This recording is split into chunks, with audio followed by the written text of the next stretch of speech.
Ассалаумағалейкум қыз-келіншектер, менің арнама қош келдіңіздер.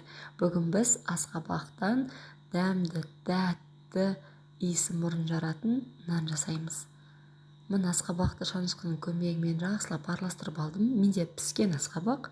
Одан кейін бір стақан жылы сүтімізді құйдым. Керек заттардың бәрін мөлшерін описание бөлімінде қалдырып кететін боламын. Ашытқымызды, тұзымызды, қантымызды қосып, әдемілеп араластырдым. Одан кейін ұнын қосып, өте жұмсақ қолға жабысатын қамыр илейміз. Менде бірінші сұрыпты қамыр және қанша грамм кеткенін описаниеда қалдыратын боламын. Сіздер енді өз ыңғайларыңызға қараңыздар. Себебі әр ұнның тығыздығы әртүрлі. Бастысы, қамырларыңыз қатты болып қалмауы керек. Өте жұмсақ, қолға жабысатын қамыр болады. Мен соңында сұйық маймен бір жұмыс жасадым. Одан кейін мұны тындыруға 1 сағатқа қойдым, бетіне орамал жауып. Одан кейін қамыр әдемі болып көтерілді. Оны бірде 350 граммнан 4 бөлікке бөлдім де домалақтатып, осындай күлше жасадым. Бетін орамалмен жауып, 15 минутқа қойып қоямыз. Енді жұмыс жасайтын орынды бір майлап алдым, ыңғайлы болу үшін. Одан кейін бір бөлін алып, осылай ұзынша етіп, екеуінің ұзындығын бірдей қылып алдым.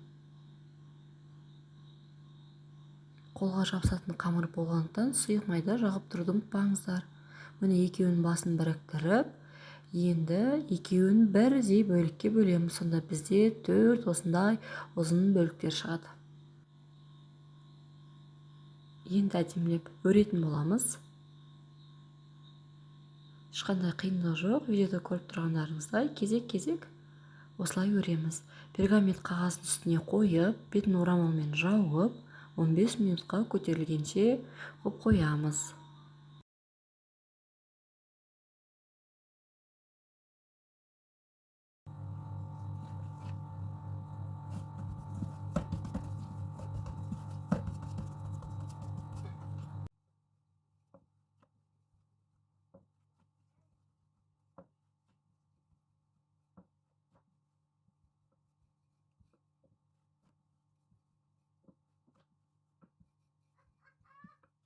Соңғы бөлігін осылай тегіс қылып жайып алдым да бауырсақ жасамақшымын.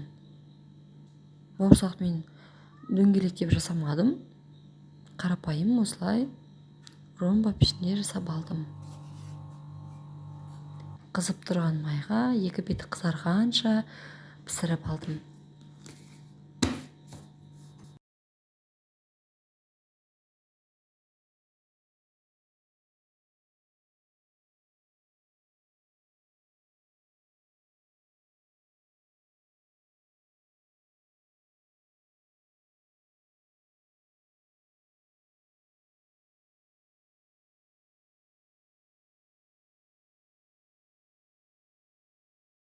Мына бауырсағымыздың түсі сондай қанық сары түсте болып шықты. Арасы да піскен, әдемі болып көтерілді.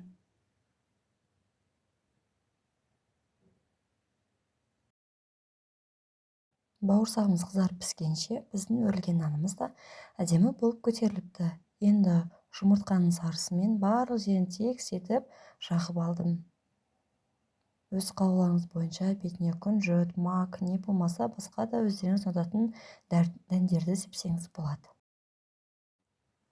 Міне бетіне күнжіт сеуіп болғаннан кейін 180 градусқа 45 минутқа пісіріп аламыз. Менде әсел печкасы міне пісіп шықты. Сіздерге ескере кететін жайт, егер пештеріңіз мен сияқты әсел печкасы болса, байқап тұрыңыздар. Себебі менде ұлғайып көтерілген кезде шеті тиіп кетіп, осылай сәл күйіп қалды. Міндетті түрде жасап көріңіздер, ас болсын.